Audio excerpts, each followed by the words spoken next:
السلام عليكم، ازيكم يا حبايبي؟ عاملين ايه؟ يا رب تكونوا بخير. فيديو النهارده لذيذ وخفيف برضو زي كالعاده يعني. تعالوا نشوف هنعمل ايه. بس قبل ما نشوف هنعمل ايه في الفيديو، حابه اسالكم سؤال. انا عايزه اعمل ميك اب توتوريال، او فيديو توتوريال للميك اب يعني للمبتدئين. لو انتوا حابين الفكره قولوا لي واكتبوا لي في الكومنتات تحت، ان انا اعمل لكم الفيديو ده. تمام. وتاني حاجه، اللي ما اشتركش في القناه ينزل يشترك ويفعل زر الجرس ويشغل الاشعارات عشان يجيله الكل، يعني يدوس على كلمه الكل عشان تجيله الفيديوهات كلها اللي بننزلها واليوميات، ويعمل شير للفيديوهات بتاعتي. تمام. يلا معايا نبدأ كده. بسم الله الرحمن الرحيم، ونشوف الفيديو هنعمل ايه فيه النهارده. ولو تمام على فيديو الميك اب قولوا لي انزل لكم الفيديو الجاي ان شاء الله هيبقى ميك اب.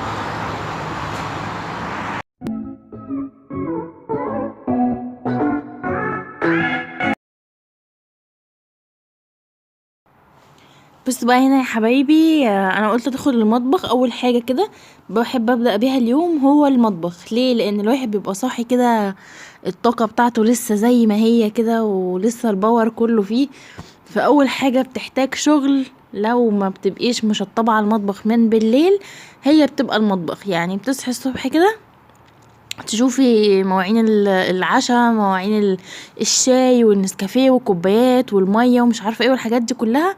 آه لو انت مش مشطبه عليه زي ما بقولك من بالليل بياخد وقت كده ومجهود. فانا بحب اول حاجه قبل حتى ما ابدا افطر او احضر الفطار وكده اقوم مروقه المطبخ كله، الترابيزه بتاعه الحوض والترابيزه التانية، او الرخامه التانية يعني.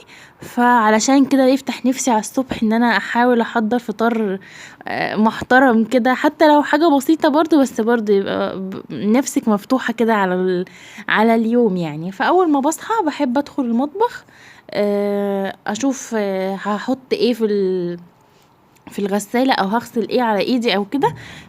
انا الغسالة ما كنتش مشغلاها الفترة اللي فاتت، كانت محتاجة وصلة، لان انا زي ما قلت لكم كنت نقلة من شقة قبل كده للشقة دي، يعني الشقة دي.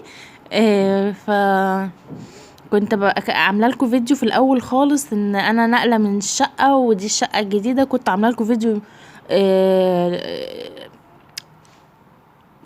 فلوج كامل او جولة كاملة في الشقة قبل ما افرش اصلا احط العفش فيها بتاعي. لو حابين تتفرجوا عليه راجعوا الفيديوهات القديمة هتلاقوه. هتلاقوا جولة في شقتي قبل العفش. فزي ما بقول لكم الوصلة عندي بتاعت غسالة الاطباق كانت مقطوعة من النقل وكده. فكنت عايزة وصلة تانية، فلما جبتها وركبتها خلاص تمام. شغلت بقى، بدأت اشغل الغسالة بتاعة الاطباق. الاول كنت بغسل الاطباق على ايدي، بس الصراحة هي بتاخد وقت جامد جدا وانا معايا بيبي زي ما انتوا شفتوا. فبصراحة مجهودي بحس ان هو يعني بيقل جامد مع المواعين وكده. فما صدقت ان انا جبت الوصلة دي علشان ارجع اشتغل على الغسالة تاني يعني. بتنجزني في الوقت، ما بتخليش الحوض مليان مواعين واطباق يعني بتفضيلي وقت جامد جدا لان انا اعمل فيه حاجة تانية بقى، اطلع اكل مثلا اعمله، افرزن، اعمل مثلا خضار افرزنه، كده يعني حاجات تانية، اروق الشقة، انضف، اخرج، انزل بتاع. بصراحة المواعين طبعا كلكم عارفين ان المواعين بتاخد يعني وقت كبير جدا من اليوم، سواء فطار، غدا، عشاء. الكوبايات اللي بتبقى في نص اليوم دي كارثة لوحدها، شاي، في قهوة، في نسكافيه، في لبن، في مية، في عصير، كل ده بيكوم عليكي برضو يعني. كل ده لو ايدك مش في الحاجة على طول هتزهقي. وانا على طول لارا بتبقى يعني في ديلي، لسه زي ما انتوا عارفين سنتين، فاي حاجه في ديلي على طول، اي مطبخ في ديلي على طول ماشيه ورايا في كل حته. فبحاول على قد ما اقدر افضلها وقت، يعني ان انا ابقى واخده بالي منها وانجز الاكل بسرعه بسرعه بسرعه، والمطبخ بسرعه بسرعه. حتى الروتين بتاع الترويق وكده انا كنت عاملاه كذا مره، عامله فيديو روتين النظافه وترويق ومش عارفه ايه. بحاول برضو على قد ما اقدر ان انا انجز كل حاجه في السريع، لان هي على طول يعني بتبقى عايزاني قاعده معاها ومفضيالها والعب معاها واركز معاها وكده.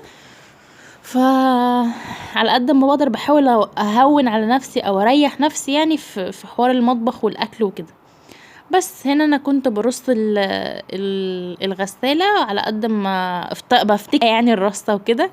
ف الكوبايات فوق والمعالق والشوك والسكاكين في المنظم بتاعها يعني، والطباق تحت وكده.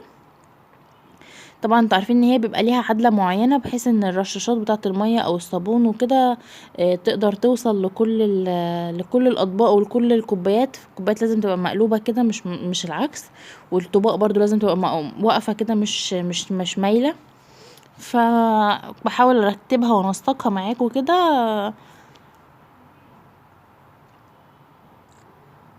يلا بقى، لو انت لسه مشتركتيش انزلي اشتركي في القناه وفعلي زر الجرس عشان يوصلك مني الفيديوهات كلها واليوميات اللي بننزلها كل يوم. طبعا ان شاء الله هنزل لكم فيديوهات لو انتوا حابين الفيديوهات عن الروتين والمطبخ والحاجات دي كده، ونكمل فيها مفيش مشكله.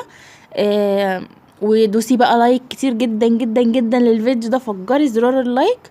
وعايزاكم كمان تعملوا شير للفيديوهات اللي انتوا بتحبوها علشان يوصل لكم الجديد كله. تمام. هنا احنا كنا خلاص، انا كده حطيت المسحوق بتاع الغسالة وكنت خلاص شطبت على المطبخ كله وخلاص الدنيا كلها راقت اهي زي الفل. دي مواعين كنت انا غسلها على ايدي لان ما كانش ينفع احطها في الغسالة، وفيها حاجات ألمونيا وكده. الألمونيا لو اتحطت في الغسالة بتسود.